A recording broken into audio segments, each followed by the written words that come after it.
So it's kind of crazy. Like when I made that video, I did not expect it to be like the most viewed thing I've ever done ever. I guess we gotta continue talking about it.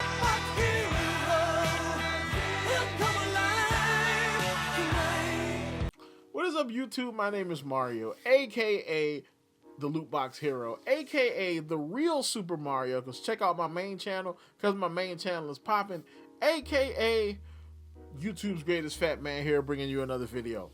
Okay, so that video, the Magical Negroes video got 30,000 views. I just want to thank, first off, I just want to thank you. Thank everybody that watched the video, everybody that commented, everybody that liked the video, and those crazy people that actually subbed. That's crazy. So welcome aboard. Thank you. Hope you guys had a great holiday. My Christmas was awesome. But let's get back to talking about this. So what I'm gonna do in this video is I'm going to break down, or at least answer some of the comments that I got in the last video. I'm not gonna answer them all because it's close to 1,000 comments, but I did pick out some that I wanted to talk about because I can kind of expound on, you know, the things I have to say about this. And I'm probably gonna turn this into a series going forward, just talking about Black escapism, what we can do. It looks like that's a thing for me now. So the first thing I wanted to talk about though is the Magical Negro concept itself. So I didn't explain this in the video, mainly because the video was completely unscripted and it was just right off the dome. So there was no script. All right, that's why the video does seem kind of rambly, you know what I'm saying?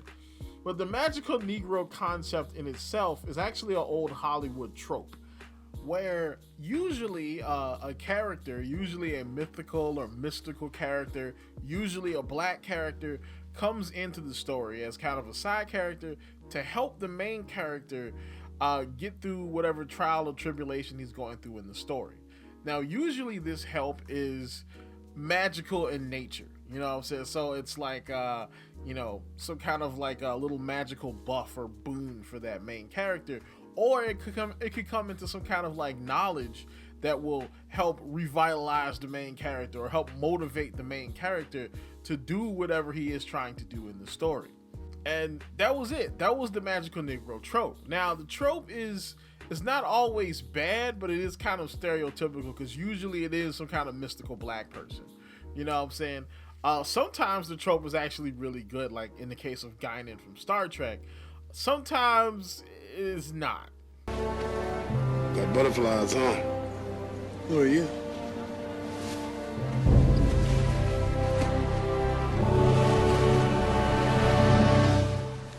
I'm the wise janitor. I'm here to impart knowledge, help youngsters overcome their fears, also replace the sanitary cakes in the urinals. But right now, I'm here to help you get your throwback. Now, this is what the Association of Magical Negroes was trying to get at. You know, they were trying to kind of parody this trope. But the reason why it turned out so bad is because usually these are like semi-fantastical settings that these characters are put into. So the main character needs that extra boon, that extra little bit of help from this magical Negro in order to do whatever it is they're trying to do. But in this case, these Magical Negroes are just helping these white people through life, like regular life, you know. So I mean, just regular things that normal people go through every day, the white people are getting magical help from black people. So this is bad for all parties involved because, one, it makes it look like white people are so incapable of controlling themselves or dealing with their lives that they need magical pacification in order to get through life. And it makes the black people look bad because, you know, essentially black people are serving white people again. And all in all, it just makes everybody look bad. You know, there's other examples too, like the guy from the Green Mile, you know what I'm saying? The guy from the Legend of Bagger Vance. You know, that's essentially what a Magical Negro is. And that was the crux that Kobe Libby, the guy who made the movie, that's what he was getting at with that premise. With that explained, let's get into the comments. I wonder if you're tired of white revenge movies. People seem to love those for some reason. Jason Bourne, John Wick, the old racist guy from Taken, Death Wish, Die Hard, Joker. Why is the narrative of a white dude being mad at society inherently more valuable than a black person being mad at society? Okay, there's a whole lot to unpack in this one. For one, these movies aren't just a white guy mad at society. All right, they're a white guy taking revenge on a specific person or group of people for an action done against him. Okay, all right, a black revenge movie is usually, some sort of crime that's done against black people in general. All right, it's usually a race-based movie. All right, John Wick, Jason Bourne, all those other movies, they're not white revenge movies. They're revenge movies that has a white guy in it. A white revenge story would be like, imagine like there's a woman in an escape boat, right? Like one of those little dinghies. There's a woman, she's in a dinghy, she's mortally wounded, she's bleeding out, she's holding a baby, and they get found by some fishermen. The woman dies. You know what I'm saying? 20 years go by. That kid grows up. That white kid grows up and finds out that the reason why his mother died and he was found by these fishermen was because he's one of the last survivors of the fall of Saint Domingue. Which, if you don't know what Saint Domingue is, it's Haiti. All right. And what happened on Haiti was there was like a slave uprising and they killed all the white people. This kid was the last survivor and he goes back to Saint Domingue, or goes back to Haiti to get revenge for the death of his mother. That's a white revenge story. None of them stories you talked about are white revenge stories. That other black guy is David Alan Grier, a 40-year veteran of movies and television. Yes. All right. Look, if there was a script to that video, I would have known his name because I would have did research on it. But I didn't. One thing to know about me is there is a 67% chance I'm going to forget your name if I don't talk about you all the time. So it is what it is. No offense to David Alan Grier. I just forgot his name. Dude, there is literally one major black revenge movie. Really? Okay. I think you're probably talking about Django, right? All right, so yeah, there's Django. Then there's Antebellum, okay? All right, that's a revenge movie because that chick goes on the typical black revenge, you know what I'm saying, like, murder spree, you know what I'm saying? There is also that new one from Hulu where the chick gets transported back into like 1852 or whatever. Like, yeah, they're way more than just one black revenge movie. Overreaction to the way some black characters are portrayed in some movies. It's not representative of all black people in all black movies. Worst video I've seen in a while. If you want escapism from blackness, then why do main characters even have to be black? Think about it. Man, what the fuck is you talking about? What the fuck was that? I'm sorry, man. I wasn't thinking about it. Oh Lord, this one right here, this one kind of got me. All right. For one, I don't want escapism from blackness. Okay. All right. I want an escapism from what people perceive as blackness, right? Because the perception of what blackness is synonymous with suffering and trauma and pain and struggle. And being black is not synonymous with that. We can live regular lives. This is why black escapism is important. Because this way, we need to break that perception that blackness is synonymous with suffering. All right? Because that's the only reason why I think somebody would say something like this. Or.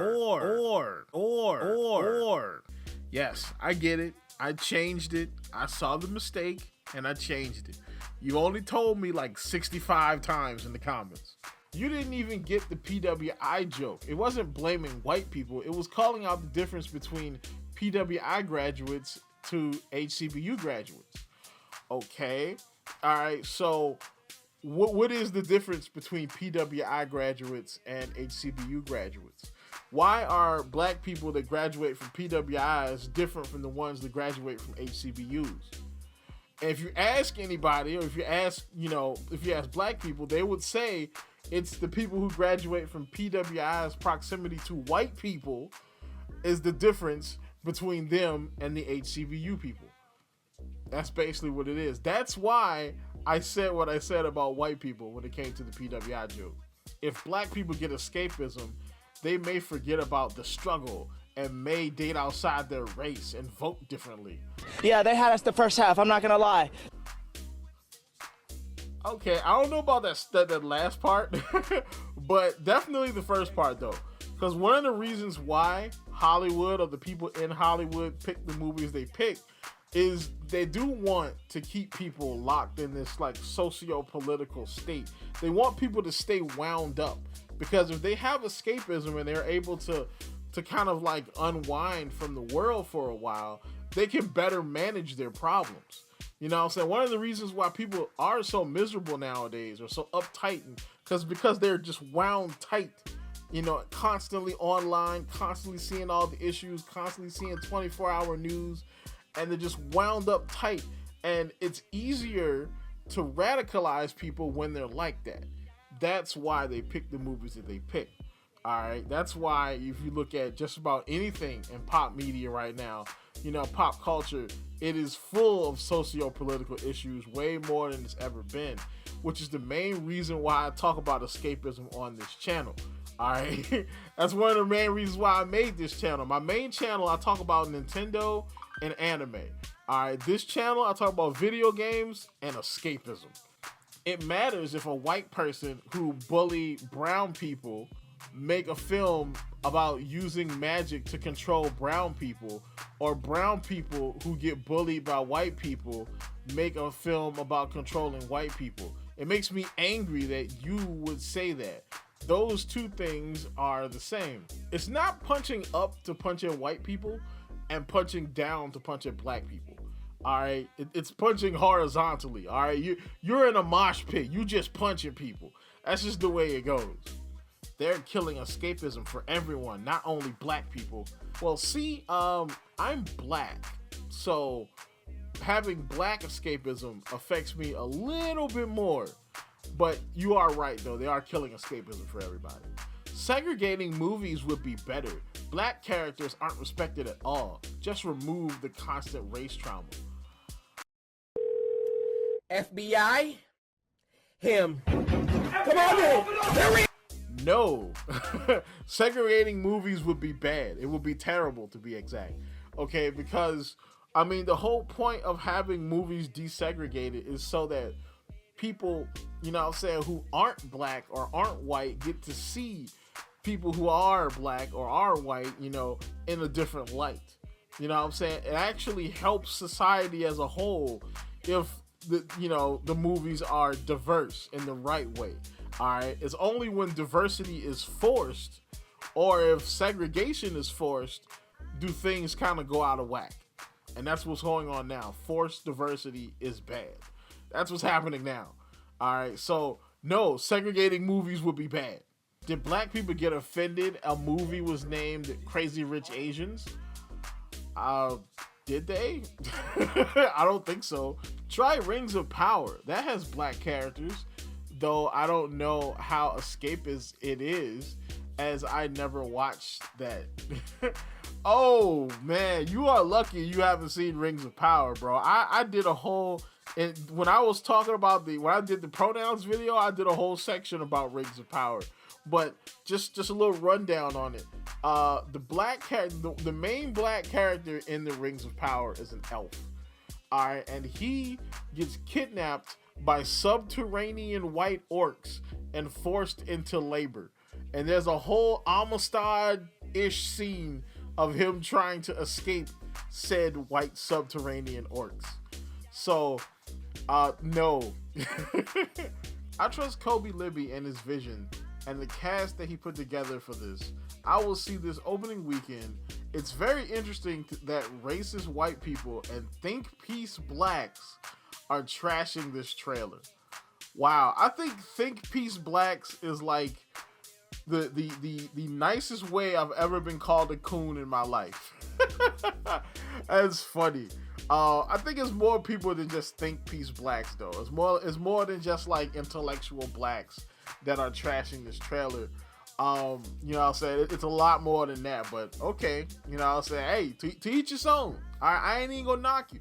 Your assertion that black creators only want to do one thing is absolutely ridiculous. Your ignorance of amazing black creators and the way that Hollywood bureaucracy works is very evident. Okay. So I know how the Hollywood bureaucracy works. All right, I understand all that. But the thing is, these stories are still written by black people. What we need to do is we need to write less of these stories and more other different types of stories. All right, because the bureaucracy wants one type of story, but if that type of story goes away, we're not telling that story as much, and there's more different types of black stories out there, they have to pick those stories because their own diversity rules, all right, means that they have to pay attention to us, right? So if we write different stories, they have to pick those stories up because they can't not have black stories. Talk about Lovecraft Country, bro. What do you mean? What do you mean? What do you mean? Y'all gonna make me watch Lovecraft Country again, bro? Alright, I've seen this comment at least like 5 or 10 times, so I guess by popular demand, I have to watch Lovecraft Country again. One of the worst times to be Jewish. Almost spoke your mind, my friend. I've been instructed by my lawyers to read the statement. I have no ill will toward the Jewish community. I support Israel. I support all my Jewish comrades and friends, except Jason Schreier. All right, I have beef with Jason Schreier. Okay, that's just the way it goes. You know, I have nothing against the Jewish people. It was honestly because the video was unscripted. Okay, that's basically what it was. What are you talking about? Black people have escapism and fantasy. The movie Roots is literally a historical fantasy. The creator himself called it a myth for my people. Boy, these comments getting kind of hard, bro. I might have to stop doing this. Alex Haley, the creator of Roots, said that Roots was a myth for my people because he thought black success or successful black people was a myth, right? Because he was born in Jim Crow. He was born during the latter half of the Jim Crow period in America. All right, he was born back in the 20s. So seeing so a black successful family that can not only come out of slavery and survive, but also thrive was a myth. You know what I'm saying? Or at least it was a myth to him. You know what I'm saying? Because you didn't see it very often. All right, he was born at a time before the Huxleys, before you could see a black family, you know what I'm saying, that was, you know, functional and relatively successful. You didn't see that, so it was a myth. But no, Roots is not a fantasy for black people today. You're forgetting Jordan Peele. He is literally like, I'm gonna have a black lead character, and the story is gonna be an actual story. He's like the only one in Hollywood doing that. I'm gonna be honest, a lot of my feelings started with Jordan Peele. Alright, because Get Out was a big thing for me, right? When I first saw the trailer for Get Out years and years ago, I was hyped. I was like, a black horror movie. This looks scary. This looks kind of different. Okay. And then I watched it the first time and I liked it. But then I watched it a couple more times, like after it hits like streaming and stuff. And once you boil Get Out down, it's pretty much racist white people. Like creepy racist white people. You know what I'm saying? And, you know, it's like, it's also got this kind of like, oh, they kind of want to be us. That's why they hate us type of vibe to it. And that was literally the first time I was like, yeah, can we, you know what I'm saying? Can we have like some regular black movies? You know what I'm saying? Now, don't get me wrong. He has kind of switched it up lately. Like Us was more about like a us versus them dynamic. You know what I'm saying? That, you know, which you can really put into anything. You can put it into like, you know, well, I mean, you can put it as black versus white, but you can put it as male versus female. You can put it as religious versus non-religious. You can really fit a lot of things into that analogy of us versus them. But with Jordan Peele being black and him doing, you know, Get Out, a lot of people just kind of think it is us as in black people versus them as in white people. I haven't seen Nope, so I'm going to be honest, I can't really have a judgment call on that. But Jordan Peele kind of is part of this, though. You know what I'm saying? I want to see what he does with Hideo Kojima, though, because he is doing a game with him. So that should be pretty interesting. But yeah, this all kind of started with Get Out, though. What movies do you support? And what exactly would you change in the Magical Negro movie? You know what? That's a good question. You know what I'm saying? That's a perfectly good question. Stuff like The Creator. The Creator is one off the top of my head, probably because of recency bias, that I can think of where the guy is a black character, but the story is not necessarily black. You know what I'm saying? Now, of course, it was also made by Gareth Edwards, who is not a black man, but still, all right, black character in a story that you can kind of escape into, you know. But I think you might have given me an idea for a couple of other videos, like specifically how would I fix the Magical Negro movie. That might be the next big scripted video I do. So, hopefully I answered your question. You know what I'm saying? You know, of course I got more videos coming to this channel and my main channel if you want some more escapist fare. You know, so like, comment, subscribe, and as always, people, have yourself a good one.